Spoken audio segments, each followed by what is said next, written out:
vamos a darnos un pequeño paseo por lo que yo llamo neuroevolución cocinada, que es, como ya han indicado, el papel que pudo tener el cocinado de los alimentos cuando se descubrió, cuando se inventó el cocinado de los alimentos, en nuestra propia evolución, en la evolución de nuestro cerebro y, por tanto, en nuestra propia evolución. A ver si esto funciona, porque si funciona...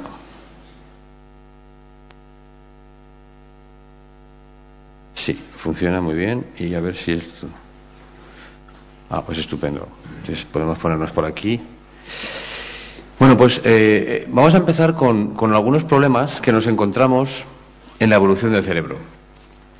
Uno de los que seguro que es conocido de todos es que crece muy rápidamente durante la evolución hasta el Homo sapiens, y ahora veremos lo rápido que es. Vamos a mostrar una serie de gráficas que nos quitan el aliento de la rapidez de este crecimiento, y de 400 centímetros cúbicos se pasa a cerca de los 1.300 centímetros cúbicos actuales, o sea que se triplica el tamaño de este órgano. Y como digo a veces en plan de broma, para que nos hagamos una idea, supongamos que otro de nuestros órganos favoritos se triplica en tamaño. Realmente algunos estarían muy contentos y algunas también, ¿no? Así que es un poco que tengamos la sensación de lo que supone que un órgano que tenemos del cuerpo se triplique. Vamos a poner otro, la mano, el pie, ¿no? O sea, 3 veces el que tenemos ahora. Es realmente bastante diferente, ¿no? Entonces se cree que este crecimiento pudo ser favorecido por un cambio de la dieta de frugívora a parcialmente carnívora, pero hay un problema, y es que el cerebro de los animales carnívoros no crece necesariamente, o incluso decrece, en el mismo periodo evolutivo, con lo cual no solamente es un cambio de dieta. ¿Y por qué los animales carnívoros no son más inteligentes entonces? ¿Por qué no se desarrolla la inteligencia en ellos y no en los primates, que eran frugívoros? Eso es uno de los problemas que hay. Bueno, para que nos hagamos una idea de la talla relativa del cerebro de los primates, aquí tenemos una comparativa del tamaño de distintos cerebros de simios, de primates, americanos o africanos. Los grandes simios están aquí: gorila, orangután, chimpancé. Quizás un poquito pequeño, el chimpancé es un poquito mayor. Y nosotros estamos aquí, como digo, casi 3 veces el tamaño del cerebro. Pero no solamente es importante el volumen del cerebro, es importante la superficie del cerebro, porque las funciones evolutivas, digamos, superiores, las funciones cognitivas superiores, están en el neocórtex, están en el córtex. Y ya sabemos que, claro, el cerebro tiene circunvoluciones, que son como pliegues, y eso es así porque hay una ley geométrica, que el volumen crece con el cubo del radio, el cubo de la distancia, la superficie es con el cuadrado, con lo cual, si se triplica el volumen de algo, la superficie no se triplica, se hace menos que triplicada, ¿no? Con lo cual, para eso, para aumentar la superficie de una manera todavía más importante, aumentando el volumen, pues el cerebro ha adquirido una serie de circunvoluciones y nos da más superficie, por tanto, en el córtex. Bueno, la predicción de lo que tendría que ser nuestro cerebro es de 600 centímetros cúbicos en relación a la talla de nuestro cuerpo. Y desde luego es bastante más grande de lo que la predicción dice.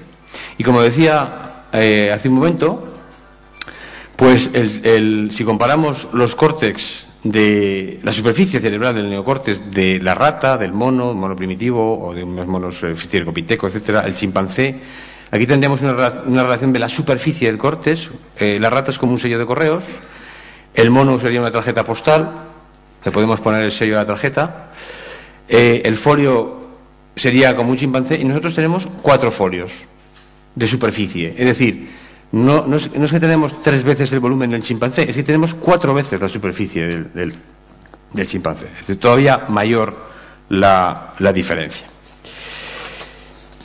Bueno, como he dicho antes, hay un tamaño de cerebro esperado con relación al cuerpo, porque claro, cuando un animal crece, el cerebro aumenta de tamaño con relación al cuerpo, claro. Es decir, un elefante tiene más cerebro que nosotros, pero en relación al cuerpo, pues no.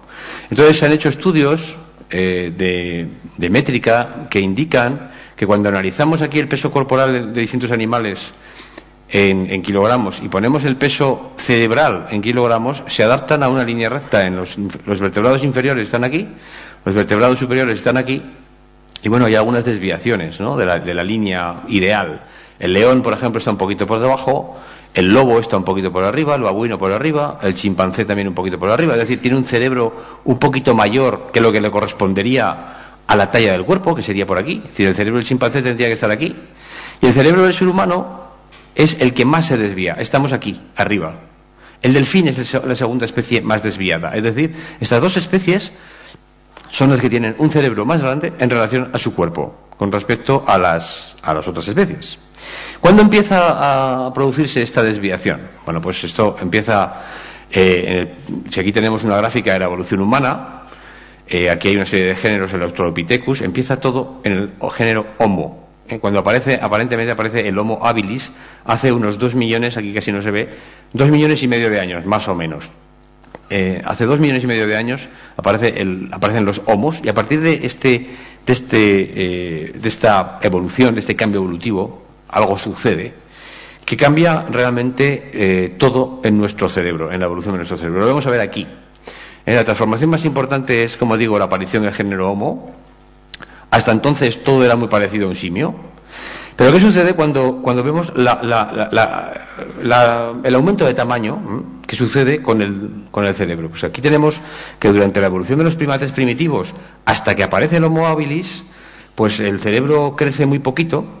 Aparece el Homo habilis y se produce un crecimiento exponencial del cerebro en muy poquito tiempo, que nos lleva hasta la actualidad, nos lleva hasta el Homo neanderthalensis, es decir, en los neandertales, y nos lleva al Homo sapiens. Entonces, en este tiempo el cerebro realmente explota en su crecimiento.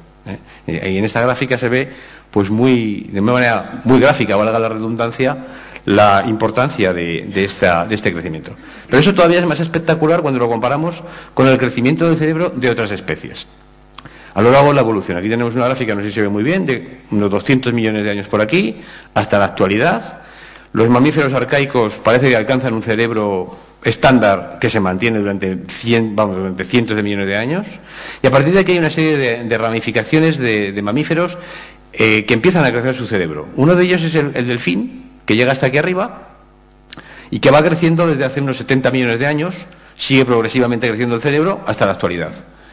Y luego tenemos otra rama, que serían la de los prosimios y los simios, que también crece muy deprisa al principio, pero que se estanca en un momento determinado, ya deja de crecer, alcanza una talla más o menos estándar, pero algo sucede en este punto, y este es el punto desde los australopitecos hasta el humano, en donde se produce un crecimiento absolutamente brutal con respecto a lo que es esta escala de tiempo evolutiva. Es decir, esta pendiente de crecimiento pues está muy bien, es bastante inclinada ya, pero claro, nada que ver con esto. Es decir, aquí los simios, nosotros alcanzamos a los delfines que se habían escapado en la carrera esta por el crecimiento cerebral, y los alcanzamos en un periodo de tiempo absolutamente récord, ¿no? Bueno, ¿cuándo empieza todo esto y qué talla tiene que tener el cerebro cuando empieza esta explosión? Pues la talla de nuestro cerebro, cuando alcanza, digamos, este tamaño, 750 centímetros cúbicos, que es cuando aparece el Homo habilis, es cuando en el resto de las especies Homo, que están aquí algunas indicadas, pues realmente se produce un crecimiento muy importante, que evidentemente nos causa el problema de explicar por qué se produce, cómo es posible que se produzca, qué causas son las que están ahí jugando para que esto sea posible. Posible desde luego ha sido, porque la evidencia está ahí. La cuestión es cómo, qué sucede, ¿no? Y desgraciadamente esto, como digo, es una ciencia, para mí es una ciencia blanda. No tengo nada contra las ciencias, lo que llamo blandas o duras. A ver, la ciencia dura es, yo tengo una hipótesis y voy a mi laboratorio y hago un experimento. Y entonces miro qué pasa, ¿no?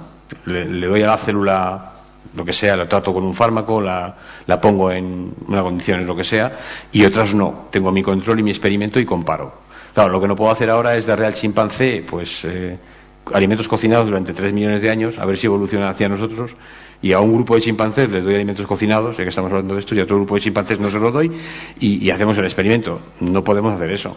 Entonces tenemos que basarnos en los conocimientos tanto de todas las disciplinas, como decía antes Ana, multidisciplinares, para intentar explicar, en base a lo que se conoce, qué es lo que pudo pasar. Y vamos a ver si a lo largo de la charla, pues por lo menos damos alguna pincelada de lo que pudo estar pasando. Bueno, el Homo habilis es el primer Homo del género Homo, que se descubre en 1960, data de hace unos 2,3 millones de años, se solapa con los australopithecus, y tiene un cuerpo similar al de un simio y un cerebro también, un poquito más grande, pero similar al de un simio también. Y parece que, bueno, quizás fabricara herramientas de piedra. Bueno, este realmente es nuestro ancestro más, digamos así, más importante, el que inicia todo ese disparo del crecimiento cerebral, con todo lo que sería otra serie de especies Homo. Nosotros estamos aquí, el Homo sapiens, pero hay algunas especies de Homo que son extinguidas, ¿no? Por ejemplo, los neandertales y el hombre de Flores, que parece que también se extinguió hace unas decenas de miles de años nada más, es que prácticamente fue coetáneo, ¿no? Bueno, y hemos visto, por tanto, que hay un aumento muy importante del volumen del cerebro, de la superficie del cerebro, pero es que además hay también lo que podemos llamar neurología comparativa, es decir, que no todo el cerebro, cuando crece igual. No, el cerebro no es un globo, no es que un globo lo hinchemos y sea un poco más grande y ya está, sino que está obviamente compartimentalizado en zonas, y hay zonas importantes que, es decir, el cerebro humano no solo creció cuantitativamente, sino que hubo diferencias cualitativas. Una de las más importantes, posiblemente, áreas dedicadas a procesar el lenguaje, como las que están aquí en la figura, el área de Wernicke y el área de Broca, que son áreas especializadas en lo que estamos haciendo ahora, en el lenguaje. Y entonces este cambio, es decir, este aumento del cerebro también permite la aparición o el crecimiento de zonas especializadas en tareas cognitivas que son propias de nuestra especie y que en un cerebro más pequeño pues no estaban o no era tan fácil que se desarrollaran, ¿no? Y esto nos lleva pues a la idea de que, claro, no siempre más grande es mejor. Además, por ejemplo, nosotros tenemos un cerebro que es más pequeño que el del neandertal. Y nosotros aquí estamos aquí hablando de todo esto, pero los neandertales, que tenían un cerebro más grande que el nuestro, están extintos. ¿Y por qué? Bueno, no lo sé, no sé si se sabe, yo desde luego no sé exactamente todas las causas, pero una de las posibilidades es que en este crecimiento cerebral que tuvo lugar, quizás cualitativamente, no fue igual que el crecimiento en el Homo. Hubo diferencias cualitativas que evidentemente condujeron a diferencias cognitivas, a diferencias de relación social entre ellos, diferencias que pudieron explicar por qué los hombres de Cro-Magnon, los Homo sapiens, pues acabaron quizás extinguiendo a los neandertales. Muy bien, entonces, ¿cuáles son las áreas del cerebro que han crecido? Algunas de las áreas del cerebro que han crecido, que son muy importantes. Pues el lóbulo frontal es una de ellas, y esta es realmente una de las partes del cerebro que nos hace humanos. Esta parte del cerebro está asociada con la integración de información de otras áreas y con la inhibición de los impulsos. Esto es muy importante. Hay un montón de datos clínicos de problemas de demencias prefrontales, que se llaman, que tienen que ver con pues cambio de la conducta y problema de adaptación social, sobre todo en este tipo de problemas de esta zona, ¿no? El lóbulo frontal. Y el neocórtex, que ha llegado a constituir el 34% del cerebro humano, y que evidentemente es también una de las, como digo, una área importante, que permitió un aumento de las interconexiones cerebrales, y esto de las interconexiones es también evidentemente importante. Muy bien, entonces tenemos hasta aquí un crecimiento importante del cerebro, un crecimiento del volumen, un crecimiento de la superficie, un crecimiento rapidísimo a escala evolutiva, muy rápido. Y entonces, ¿cómo lo explicamos? Bueno, pues hay dos hipótesis, dos ideas que intentan explicar por qué el cerebro necesita crecer tanto, a pesar de que algunos son, digamos así, una idea que intenta explicar por qué crece, pero luego hay otra idea, que es la del órgano costoso, que intenta decir, oye, sí crece, no hay duda, pero cuesta que crezca. Esto no es gratis. Entonces, hay una serie de ventajas y hay una serie de inconvenientes. Vamos a ver primero las ventajas. El cerebro como órgano social, o la hipótesis del cerebro social, es decir, el cerebro crece porque es necesario para mantener una cohesión en los grupos sociales, mantener grupos más grandes y esta serie de grupos de primates primitivos, ¿no? de simios primitivos, pues ha sido muy importante en nuestra evolución y es lo que nos ha permitido llegar hasta aquí. Bueno, ¿qué evidencias hay? Pues aquí tenemos alguna. El cerebro crece, digo, para hacer frente a necesidades sociales. Bueno, pues si vemos la relación del volumen del neocórtex del cerebro y el tamaño de los grupos en distintos monos o simios, estos son los simios, somos chimpancé, orangután y gorila, pues vemos que cuanto más grande es el grupo social, más grande es el volumen del neocórtex. Realmente hay una asociación bastante clara. Es decir, animales con un cerebro mayor, con un neocórtex mayor, pueden tener grupos más grandes. Animales que tienen un neocórtex más pequeño no pueden tener grupos grandes. Los grupos grandes, en principio, pueden ser una ventaja evolutiva, algo que permite una mejor supervivencia. Y aunque, claro, no siempre así, hay un rango amplio, claro, ¿no? Pero bueno, eso es lo que mantiene la hipótesis. Con lo cual, habría, por tanto, una necesidad o una función de ese crecimiento cerebral que vendría de esta necesidad del cerebro social, de hacer frente a la complejidad de la vida social. Y bueno, desde luego en nuestro caso está claro que tenemos una vida social pues bastante compleja, ¿verdad? Que sería imposible, obviamente, sin nuestro cerebro.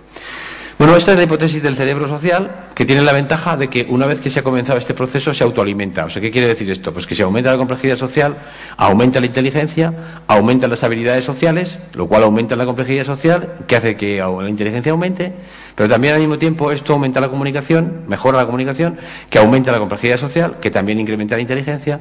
O sea, hay una especie de círculos que se autoalimentan, ¿no? Que una vez que empieza el proceso ya va solo. El problema es empezar el proceso. Esto es como encender el motor. El motor, una vez que se enciende, no hace falta el acelerador, está funcionando, pero hace falta encenderlo. Entonces, ¿cómo se enciende el proceso? ¿Cómo se inicia el proceso? O sea, el cerebro grande solo es adaptativo cuando hay una complejidad social elevada. Si no, el cerebro grande no vale, porque cuesta mucho mantener un cerebro grande. Entonces, para tener ese cerebro grande, el coste tiene que ser inferior a la ventaja que nos da, porque si no, no tendríamos ese cerebro grande. Entonces, la idea es, inició el proceso, un cambio en la dieta, volvemos a la dieta. Bueno, esto nos lleva a la hipótesis del cerebro como órgano costoso. El cerebro es un órgano muy costoso, consume un 25% de la energía basal, de las calorías basales de todo el cuerpo. Es decir, lo que comemos sin hacer ejercicio, un cuarto de lo que comemos lo utiliza el cerebro, aunque realmente el cerebro no pesa un cuarto de la masa de nuestro cuerpo. Es decir, metabólicamente es un órgano que gasta mucha energía. Gasta una media de 9 veces la energía de los órganos del resto del cuerpo. Los bebés, todavía más, el 75% de la energía corporal la gasta el cerebro de un bebé.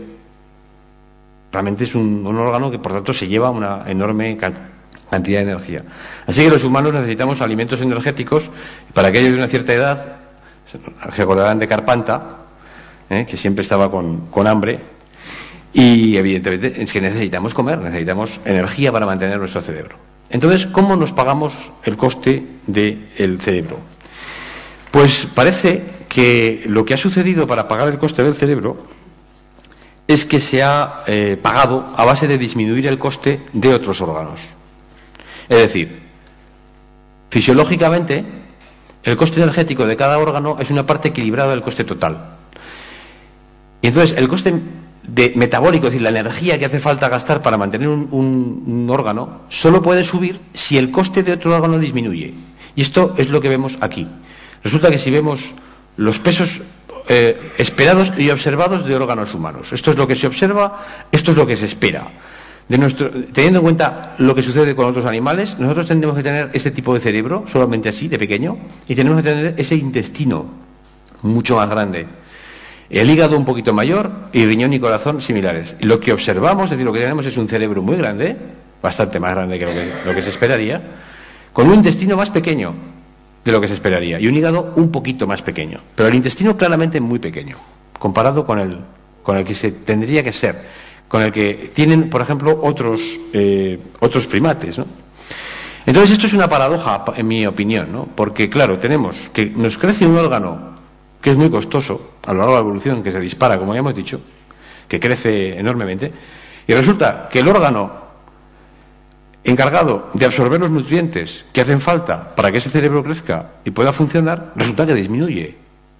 No aumenta a la vez, sino que disminuye. Es precisamente ese el órgano que disminuye. ¿Cómo es esto posible? Eso es una paradoja bastante llamativa, ¿no?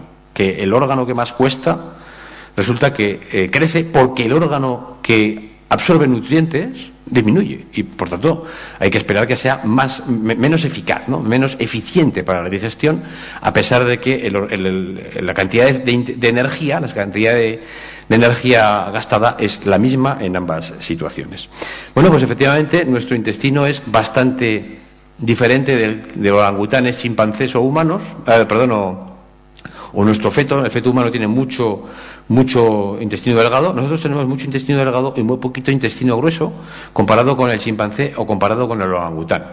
De hecho, la talla de nuestro sistema digestivo es de solo el 60% de la normal para un primate de nuestro tamaño. O sea que el cerebro se ha duplicado o triplicado, pero el intestino se ha disminuido, pues en comparación con lo que es el de otros primates, ¿no?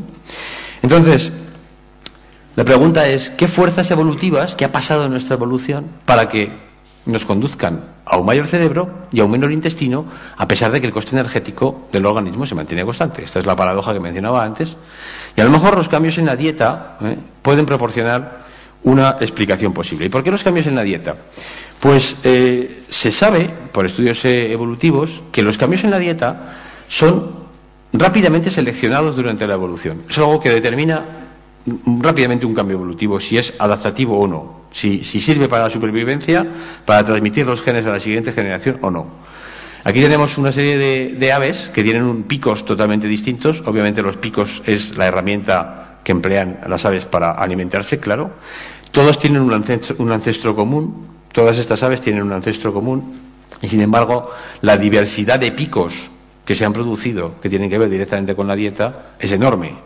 Esto es una evidencia y además se sabe por estudios evolutivos que estos cambios también se acumulan de manera muy rápida, suceden de manera muy rápida, incluso en pocas generaciones. Por tanto, esto es la razón por la que los cambios en la dieta pues pueden ser, hay que tenerlos en consideración como una posible explicación evolutiva de todo esto. Bueno, entonces, ¿qué cambios en la dieta pudimos tener? Pues evidentemente el cambio en la dieta más importante es el de pasar de ser animales frugívoros, de frutos o de hojas, como son los actuales simios, a la carne, a tener una dieta más rica en unas proteínas pues más nutritivas, digamos así, no más concentradas. Entonces esto es lo que es la hipótesis de cazador. De alguna manera el Homo, el primer Homo, fue capaz de acceder a la carne, no necesariamente cazando. Lo que se piensa es que en principio fuimos carroñeros, fuimos animales carroñeros, es decir, que llegábamos rápidamente donde estaba, o que intentábamos llegar rápidamente donde estaba la carroña para acceder a la carne. Claro, para esto hay que correr, luego veremos esto un poquito más, hay que llegar antes que otros animales que también corrían y que eran peligrosos, como la hiena gigante, que fue un animal con el que se compitió, o nuestra especie compitió por la carroña. Aparentemente eso sucede. Bueno, ¿qué evidencias tenemos de que cazábamos o de que utilizábamos carne, que comíamos carne? Pues hay marcas dejadas por cuchillos de piedra en huesos de animales. También tenemos parásitos que nos afectan y que son parásitos que vienen de comer carne, que no están afectados chimpancés o orangutanes. Y hoy también sabemos que las tribus actuales de recolectores obtienen el 50% de sus calorías de una dieta carnívora, es decir, que las tribus primitivas no somos solo los modernos, sino tribus primitivas tienen esta dieta, por tanto, ¿no? Muy bien, también tenemos la hipótesis que llamo del pescador. No solamente comíamos carne, también pescábamos. También hemos sido capaces de pescar y de tener una alimentación rica en calorías, no solamente en la carne, sino en el nicho costero, ¿verdad? Porque nadamos bastante bien, ¿no? Otra de las cosas que hacemos es nadar bastante bien. Corremos bastante bien, muchísimo mejor que cualquier otro simio, de hecho, y nadamos bastante bien. Y lo del correr, esto es una de las evidencias a favor de esta hipótesis. Mostramos una gran resistencia a la carrera larga. Esto nos puede parecer raro ahora, que estamos muy sedentarios, pero una persona bien entrenada puede aguantar corriendo más que un caballo. O sea, aguantamos la maratón. Esto de aguantar la maratón no está al alcance de cualquier animal, ¿eh? Es está al alcance del ser humano, pero no de cualquier animal. ¿Y eso qué quiere decir? Pues quiere decir que durante nuestra historia evolutiva hemos tenido la necesidad de desarrollar esa capacidad de la carrera por alguna razón que ha servido a nuestra supervivencia. Si no, no la habríamos desarrollado. Y además no solo son los hombres los que corren, las mujeres también, ¿eh? O sea, las mujeres también corren bastante más que un chimpancé, desde luego, macho o hembra. Y por tanto también deberían participar en llegar a la carroña o en la caza. También ha habido alguna razón ahí. Entonces hemos perdido el pelo corporal. La hipótesis que se tiene de perder el pelo corporal es porque ha sido necesario perderlo para poder refrigerar el cuerpo durante la carrera. Y desde luego cualquiera que se haya ido a correr al parque un rato ve que se genera bastante calor y que se suda mucho, y que si nos vamos a correr con un abrigo de visón puesto, que es como si tuviéramos la piel del gorila o del chimpancé puesta, pues obviamente no íbamos a poder correr mucho rato. Entonces, bueno, el pelo se pierde, pero si se pierde el pelo y no era necesario, ¿por qué lo teníamos para empezar? Hombre, evidentemente si tenemos el pelo es porque era necesario para algo. ¿Y para qué podía ser necesario? Pues para mantenernos calientes, sobre todo de noche. Sobre todo de noche, cuando hace mucho frío, incluso en la sabana africana, y entonces ahí sí que es necesario el pelo. Entonces el pelo molesta para la carrera, se pierde, pero si lo perdemos tenemos una desventaja por la noche. ¿Cómo la compensamos? Aquí es donde entra el fuego. Quizás el empleo del fuego fue lo que pudo permitir empezar a perder el pelo y correr más, y no obstante no tener frío por la noche, no estar desprotegidos, porque teníamos el fuego. Una primera indicación aquí.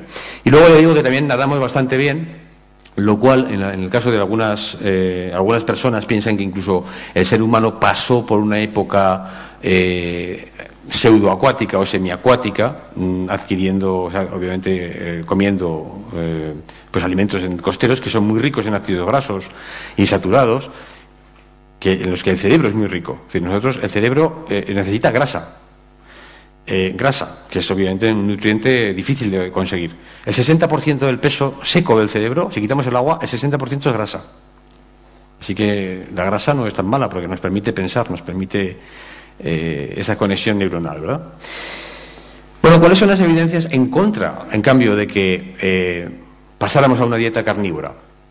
Pues no acompaña la evolución de la dentadura. Esta es nuestra dentadura, esta es la de un chimpancé, y esta es la de un lince. Y evidentemente el lince tiene una serie de dientes con bordes cortantes adaptados a cortar la carne y a desgarrarla. Nosotros no. Nosotros tenemos una dentadura que está más bien adaptada a comer fruta o a comer vegetales, ¿no? Pero no a comer carne.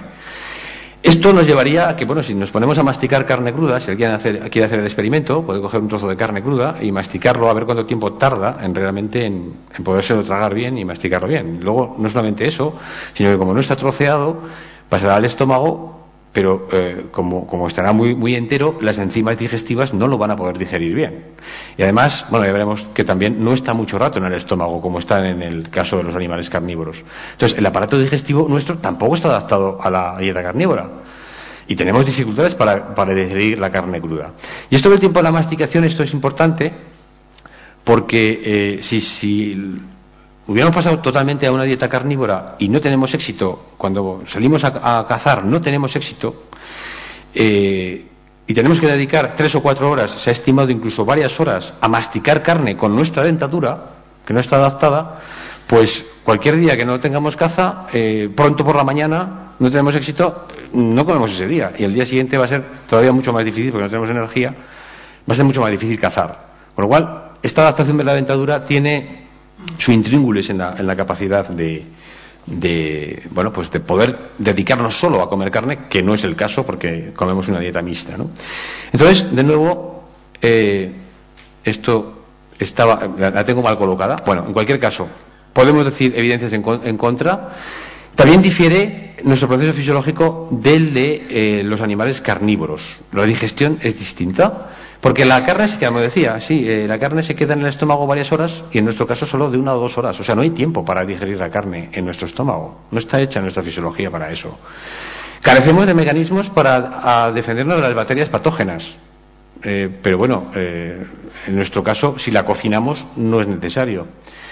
Todas estas evidencias indican que los tubos digestivos no disminuyeron por un cambio de dieta de herbívora a carnívora necesariamente. Porque si hubiéramos pasado a la carne el sistema digestivo no habría tenido por qué disminuir como lo ha hecho.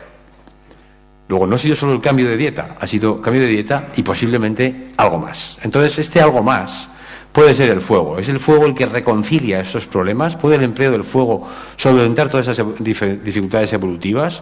Es decir, tener una dentadura que no es adecuada para comer carne, pero la podemos comer porque está cocinada.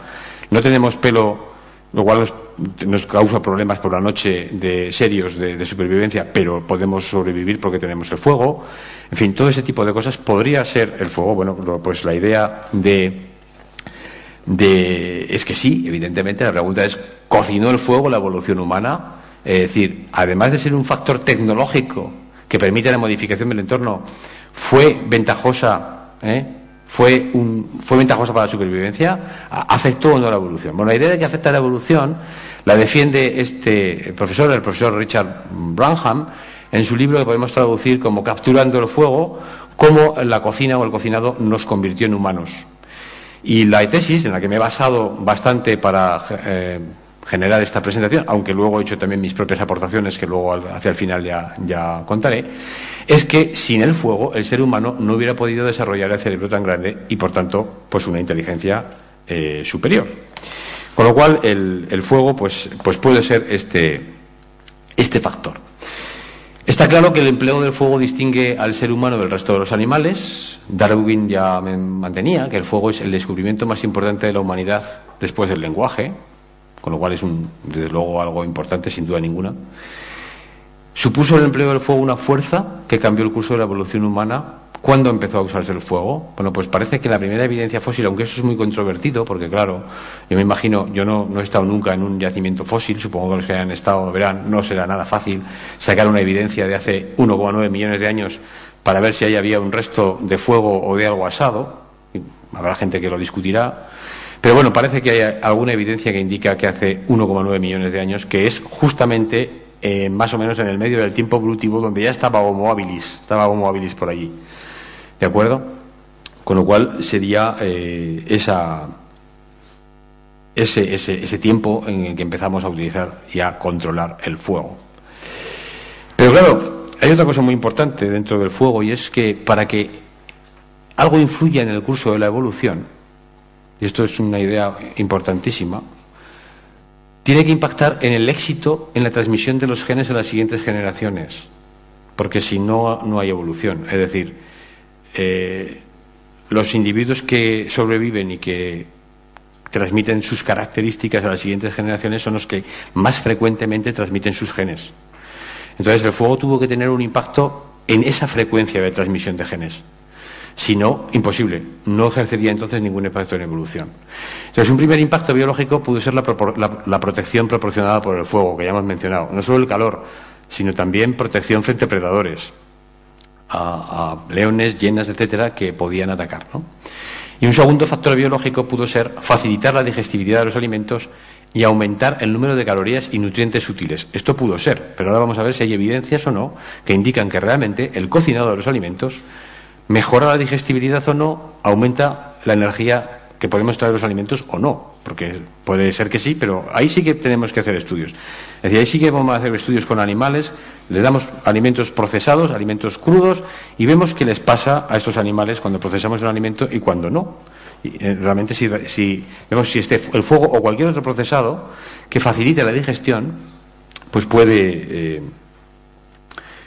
afectar, ¿no?, a este balance energético de los alimentos. Bueno, entonces, para empezar a ver evidencias que indican que nosotros dependemos ya de una dieta cocinada, sí que se han hecho algunos experimentos. Aquí entramos en una parte de la ciencia ya más cómoda para mí. Esto de los experimentos para mí es más cómodo. Se hicieron un experimento en el año 2006 en que 9 voluntarios con alto nivel de colesterol y elevada presión sanguínea se fueron a vivir a un zoo. Y se quedaron 9 días en el zoo. Y les dieron una dieta similar a la que le daban a los chimpancés y a los gorilas en el zoo. Y la dieta no estaba diseñada para perder peso. Es decir, se calculó un número de calorías, de acuerdo a esa dieta, que se supone que iban a mantener el peso de estos individuos, de estos sujetos en el experimento. Entonces, ¿qué pasó? Los niveles de colesterol bajaron un 20%. Así que el que tiene el colesterol alto se puede ir a vivir al zoo y comer 9 días esta dieta va a ser importante, un efecto importante. La presión sanguínea también se normalizó, otro problema importante de nuestra vida moderna, una elevada presión, pues también nos podemos ir a vivir al zoo, a lo mejor las vacaciones de verano, en lugar de irnos a hacer un viaje estresante por Europa o donde sea, nos vamos al zoo y que nos dan de comer solo alimentos crudos, ¿no?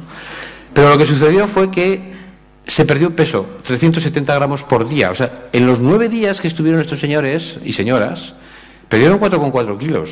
Así que también el que tenga sobrepeso, se puede ir al zoo y comer esto, porque le va a venir fenomenal. Baja el colesterol, baja la presión y además se pierde peso.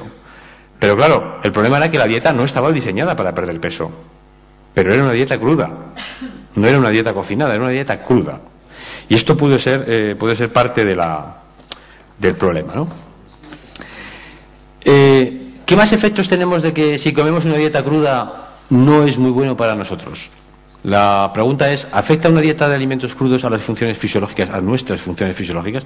Porque si las afecta negativamente, querría decir que no estamos adaptados ya a comer dietas crudas. Estamos adaptados a comer dietas cocinadas. Y si comemos crudo, no es una dieta adecuada para nosotros, como si nos ponemos a comer algo inadecuado, no sé, hojas de morera, ¿no? Lo que sea, algo que no es adecuado, obviamente. Bueno, la misma dieta, pero cruda o cocinada, puede no ser adecuado. ¿Qué evidencias tenemos? Bueno, pues hay un estudio también en el que indica que la mitad de las mujeres que ingirieron una dieta de alimentos crudos dejaron de menstruar, tuvieron amenorrea. Y esto es un efecto fisiológico normal que se produce en periodos de hambruna para evitar embarazos que no van a poder llegar a término. Si no tenemos alimentos para la madre, difícilmente vamos a obtener alimentos para que encima crezca el feto. Con lo cual, se evita la menstruación, no nos quedamos embarazadas y ya vendrán tiempos mejores en que esto pues se solucionará. Además, también disminuyen la libido en los hombres. Los hombres no tienen muchas ganas de nada si no tienen suficientes calorías. Así que no cabe duda que una dieta cruda no favorece la transmisión de los genes a las siguientes generaciones. De hecho, en todo caso, la dificultaría más que favorecerla. ¿Verdad? Bueno, entonces, ¿qué ventajas? Estos serían ya, le digo, evidencias que nos indican que nosotros estamos adaptados a una dieta cocinada. ¿Qué ventajas tendría el cocinado de los alimentos? Bueno, pues se supone que se digieren mejor. Luego veremos evidencias de esto. Y esta puede ser una razón por la que nuestros perros se hacen obesos en nuestras casas, y los gatos también. Si no les damos a comer esos piensos que están más diseñados para ellos, les damos a comer nuestra comida cocinada, pueden hacerse obesos.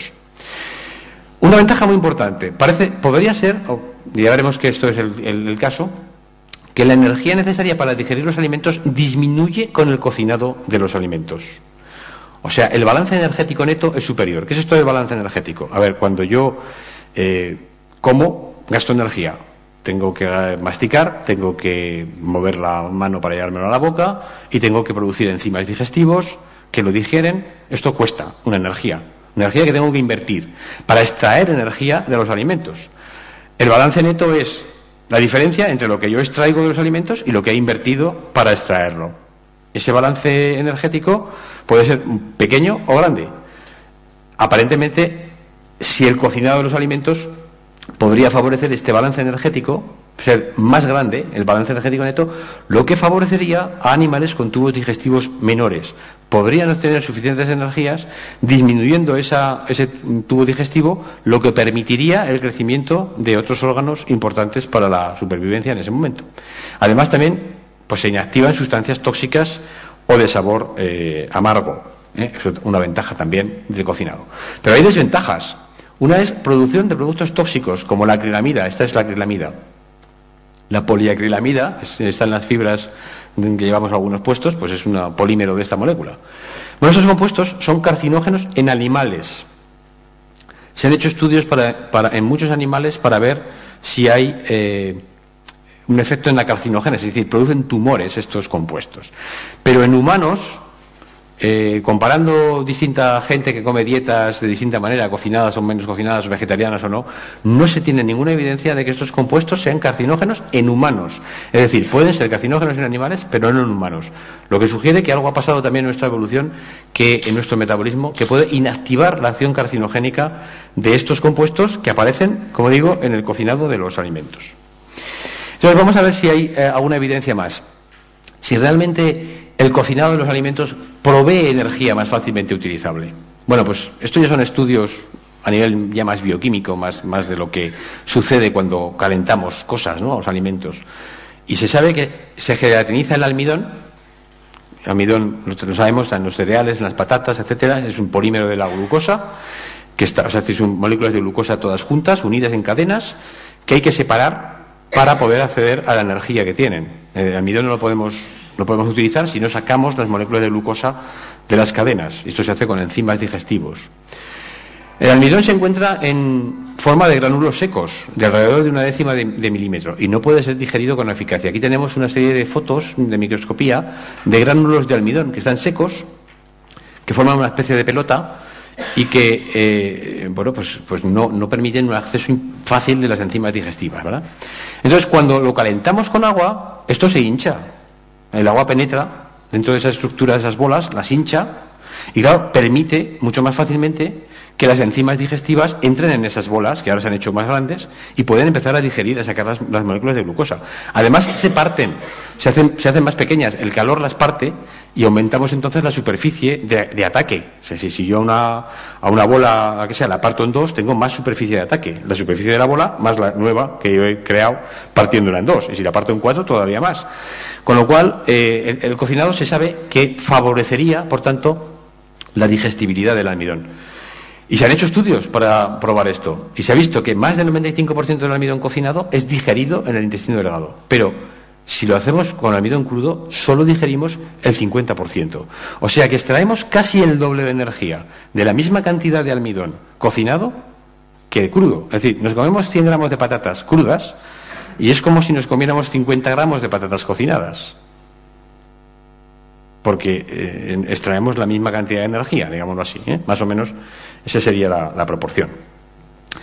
Con las proteínas sucede lo mismo. Las proteínas son cadenas de aminoácidos que están plegadas en estructuras tridimensionales y el huevo es un ejemplo, es muy rico en proteínas. Bueno, pues eso se ha visto también, que cuando cocemos los huevos digerimos la proteína entre un 91 y un 94%, pero crudos solo un 60%. Luego extraemos bastante más energía del huevo cocinado que del crudo. La razón es que se desnaturalizan las proteínas, pierden esa estructura, las cadenas de aminoácidos se abren y de nuevo permiten la entrada de proteasas, de las enzimas digestivas que las atacan con mayor facilidad. Con lo cual quedan más expuestas a las enzimas. ¿De acuerdo? También otra cosa muy importante y muy apreciada por nuestra cultura es el cocinado de los alimentos los hace más tiernos. Esto lo aprecian todas las culturas humanas. Que sea tierno el alimento, nos vamos a un restaurante y nos dan la carne dura, nos vamos a quejar. Carne dura no queremos, queremos carne tierna. Porque enternecer los alimentos es un proceso que ayuda a su digestión. Y de hecho es similar a la masticación. Es decir, ya una carne tierna está, digámoslo así, premasticada. Es más fácil de masticar, obviamente, y de acabar de desgregarla, ¿no? Entonces, esta digestibilidad aumentada, por tanto, sí que parece que, con todos estos datos, aumenta el rendimiento energético de los alimentos, el cocinado de los mismos. Es decir, la energía extraída es más importante. Necesitamos menos energía, invertir menos para extraer más. Y esto, obviamente, pues genera, yo creo que una ventaja importante. ¿Cómo sabemos que esto es así y que este balance energético pues es superior cuando es más fácil digerir el alimento? Bueno, pues han hecho estudios con animales del laboratorio. Este es un pequeño ratoncito del laboratorio que está comiendo aquí un trozo de pienso procesado, que es una especie de barrita muy dura, prensada, que se les da a los ratones y que los ratones tienen que roer y luego masticar y tragar, ¿vale? Entonces lo que hicieron este grupo de investigadores en Japón fue criar dos colonias de ratas, digamos, 6 ratas aquí, 6 allá, con regímenes diferentes. Esto es lo que decía antes de experimentos controlados. Les doy al chimpancé, bueno, pues en este caso son ratas, y les doy un régimen ordinario, o bien les doy este mismo alimento esponjado con aire, como si fueran palomitas de maíz. Lo he metido ahí a presión y lo que tengo es una especie de barra muy suave, muy tierna, que las ratas ahora pueden comer. Entonces, se les dio la misma cantidad de alimento e hicieron la misma cantidad de ejercicio físico. Con lo cual, No hubo más calorías a nivel de alimento, ni que se daban ni que se gastaban. ¿Pero qué pasó? Pues resulta que las que comieron el alimento esponjado con aire crecieron más deprisa. De adultas fueron un 6% más pesadas que las que comieron el alimento apretado. Y la grasa abdominal fue un 30% superior, lo cual les convirtió en obesas. O sea que comiendo lo mismo, solo que procesado, la rata se convierte en obesa. Y si no estaba procesado, no se convierte en obesa.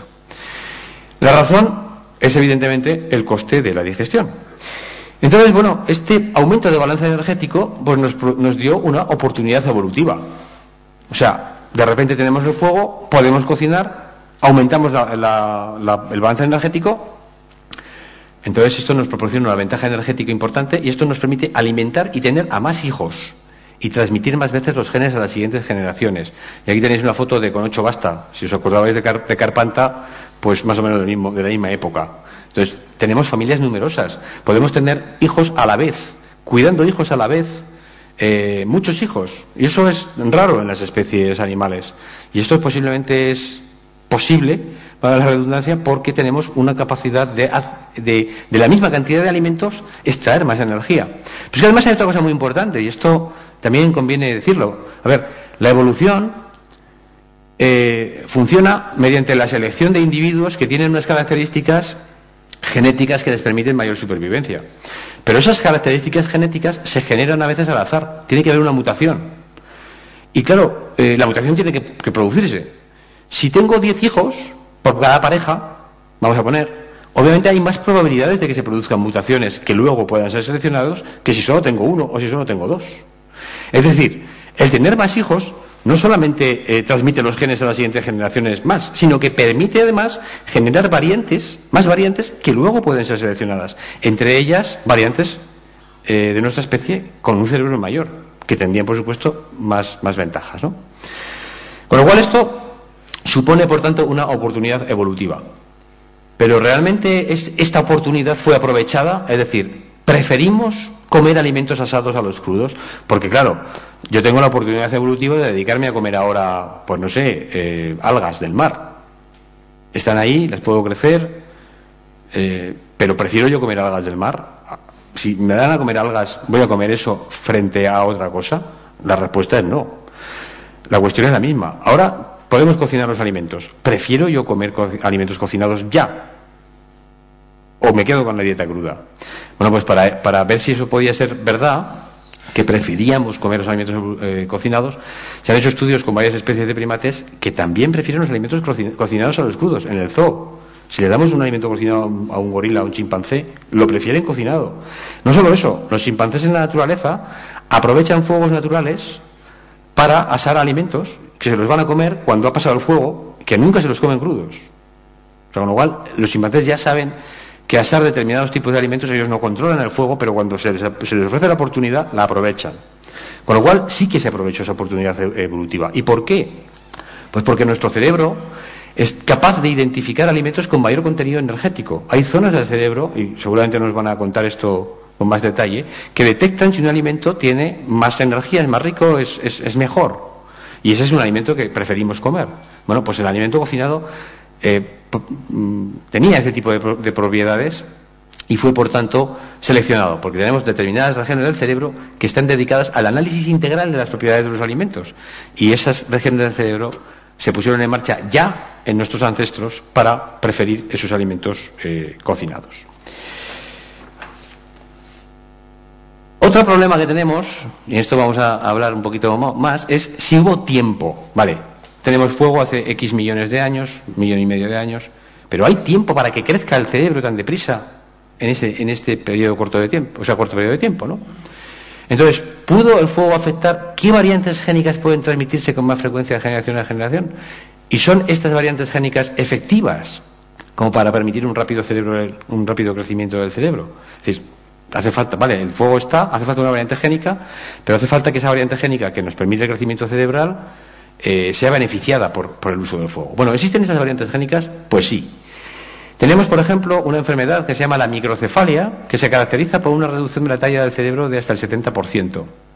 Se identificó un gen en el año 2002 que de ser defectuoso causa esta enfermedad. Este gen se denomina con estas iniciales y produce una proteína que está involucrada en la reproducción neuronal. Es decir, el gen permite que las neuronas se reproduzcan más veces, que es lo que hace falta para que el cerebro crezca. Claro, las neuronas se reproducen más veces si hay una mutación de este gen, pero para que se reproduzcan más veces tiene que haber aporte de nutrientes. Si yo tengo una mutación de este gen y no hay aporte de nutrientes, posiblemente esa reproducción extra de las neuronas sea negativa. Es decir, en el desarrollo embrionario, el desarrollo fetal, un feto que tiene esta mutación, cuando no tenemos aporte de nutrientes suficiente, es decir, seguimos con la dieta frugívora, es un feto que no va a llegar a término porque las neuronas se van a morir, porque necesitan dividirse, pero no se pueden dividir, porque no hay alimento. Entonces ese gen, esa mutación es seleccionada negativamente, desaparece.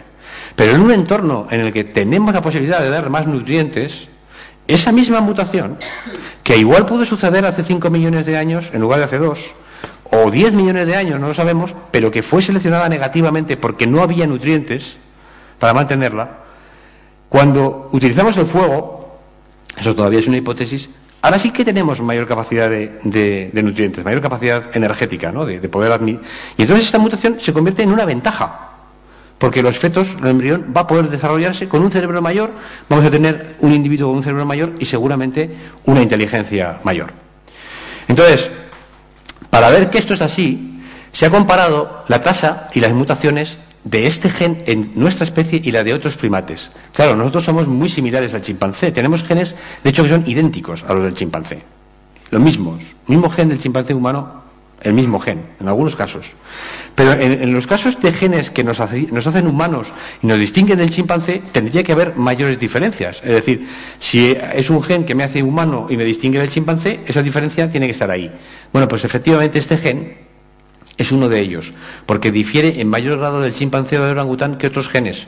Y esto quiere decir que esta mutación ha sido favorablemente seleccionada, es decir, ha pasado a formar parte del genoma de nuestra especie.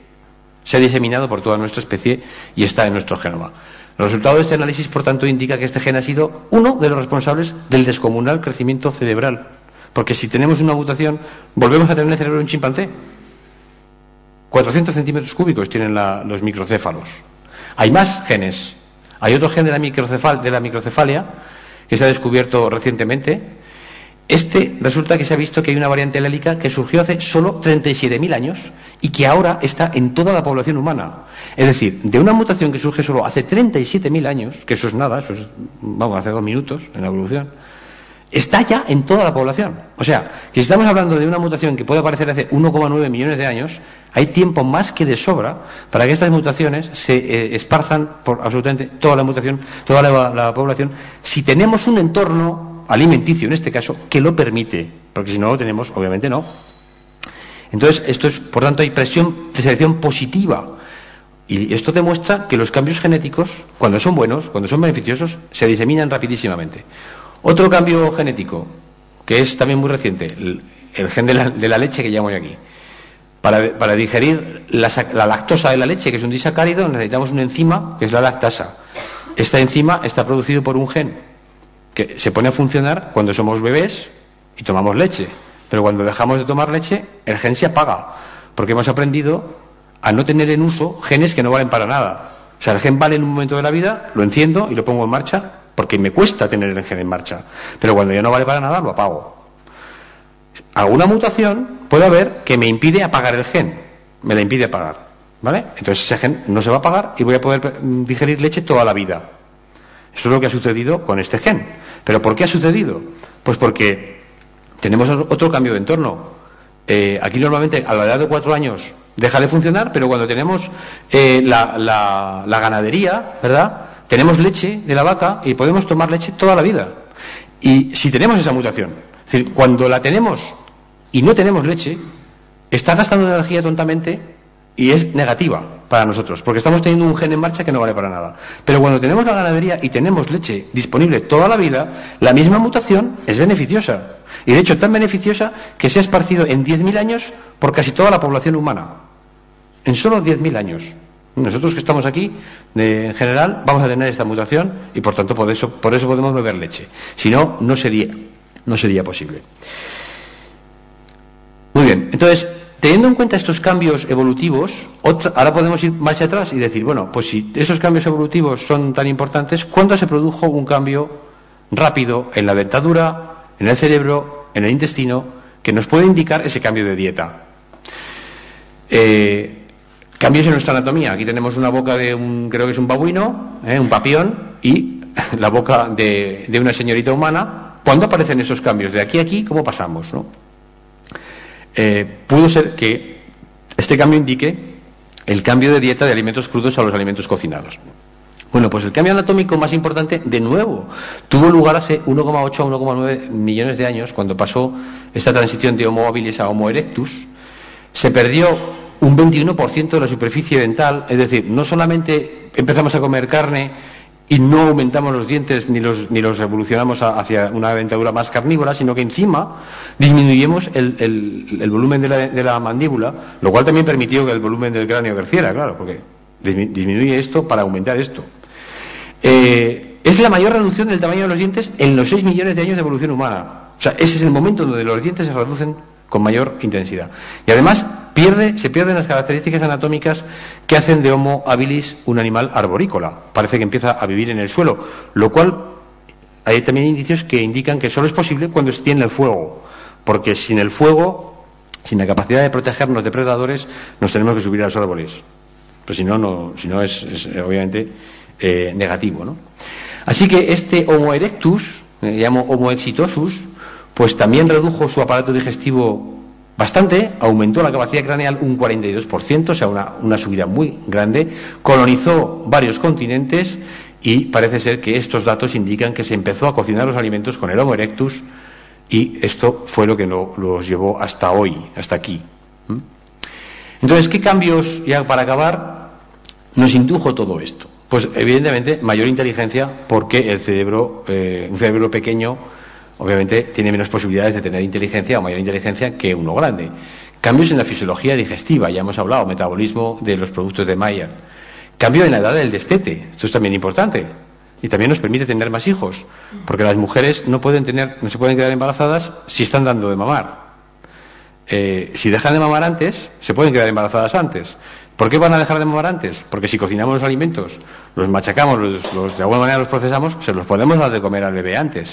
De hecho, lo hacemos hoy. Tenemos esas papillas, etcétera, que son absolutamente modernas, en el sentido de no naturales, entre comillas, porque claro, lo natural ahora es esto, para nosotros.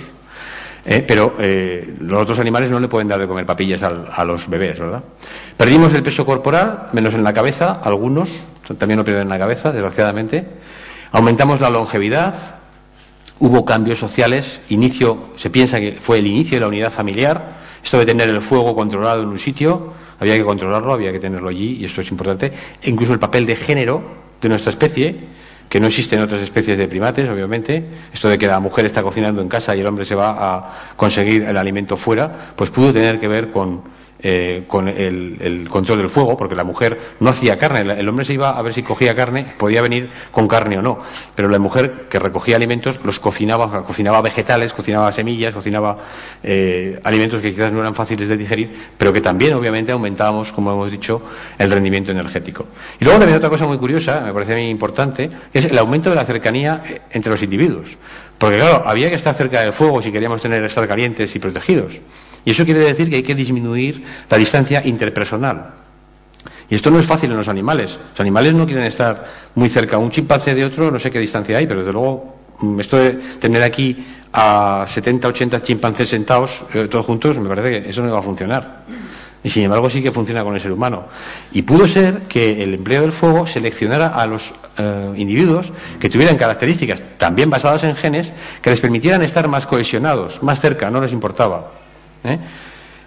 Con lo cual esto aumentó la tolerancia en nuestra especie, la cohesión social pudo aumentarla, es decir, que no solamente fue el tema alimenticio, sino hemos hablado antes de la hipótesis del cerebro social. Bueno, pues el fuego no solamente permitió que el cerebro creciera, sino que encima pudo crear un entorno que favoreciera esa complejidad social y esa interacción social entre los individuos. Así que, pues yo digo bastante, aunque todo esto es debatible en el sentido de que no podemos hacer esos experimentos duros de los que hablaba antes, pues parece que es razonable al menos pensarlo. Y ya acabo agradeciéndoles su atención hasta este momento e invitándoles a visitar mi blog, que llamo Kilo de Ciencia. Seguramente saben que el kilo es esta sustancia digestiva que se produce desde el estómago al intestino delgado. Así que estamos hablando de alimentación, pues kilo quiere decir que intento digerir la ciencia, o al menos parcialmente, para que sea más accesible a todos. Y luego que visite también el podcast de Kilo de Ciencia en este sitio, cienciaes.com, donde encontrarán además otros 9 podcasts más de ciencia. Esto es una página de divulgación científica en español, yo creo que de las más importantes que hay ahora mismo. La lleva el divulgador Ángel Rodríguez, que fue un periodista, divulgador científico y científico él en Radio Exterior de España y Radio Nacional de España, y hay desde luego contenidos muy entretenidos, muy educativos, y que les recomiendo que lo visiten. Tanto mis podcasts como, ya digo, los demás, que son para mí una calidad absolutamente excelente. Y nada más, quedo a su disposición si tienen alguna pregunta o algún comentario que hacer. Muchas gracias. Muchas gracias. Muy amable.